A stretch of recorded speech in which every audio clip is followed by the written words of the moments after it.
Maître, quelles sont vos impressions par rapport à ce qui vient de se passer? Non, mais vous savez, je ne peux pas vous livrer mes impressions, sinon que je suis dans la plus grande tristesse et la plus grande désolation. Mais je répète, et j'insiste dans ce pays, je persiste et je signe que s'il arrivait quelque chose au peuple togolais un jour, le pouvoir judiciaire ou la justice togolaise est au centre.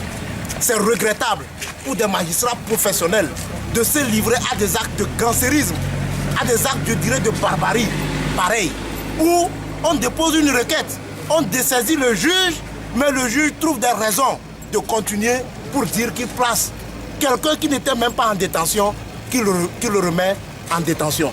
Mais c'est grave. Vraiment, je dis que si le dernier rempart, qui est la justice, à laquelle tout citoyen doit s'adresser lorsqu'il a tout problème, est devenu ainsi et doit être au bord de l'exécutif, nous pensons que notre nation est en péril. Le Togo est en péril, je vous dis, très en péril. Parce que ce que vient de se passer tout à l'heure me dit que je n'ai pas de sécurité juridique.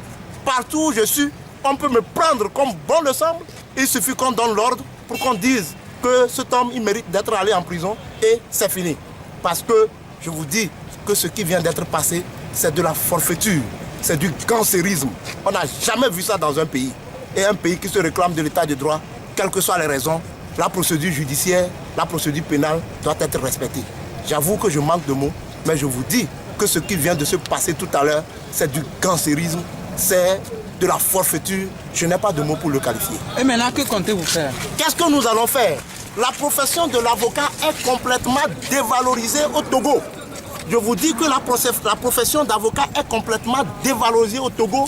Les magistrats sont tout puissants. Ils agissent même en dehors des tests, dans l'illégalité. Et quel que soit ce que les avocats disent, ils continuent. Le chien aboie, la caravane passe. Nous sommes à l'état de nature, à la jungle. Il n'y a pas de règles au Togo. Ce que je viens de voir, il n'y a vraiment pas de règles. Nous sommes purement à l'état de nature où le loup, le lion triomphe impunément de la gazelle. Nous sommes à l'état de nature.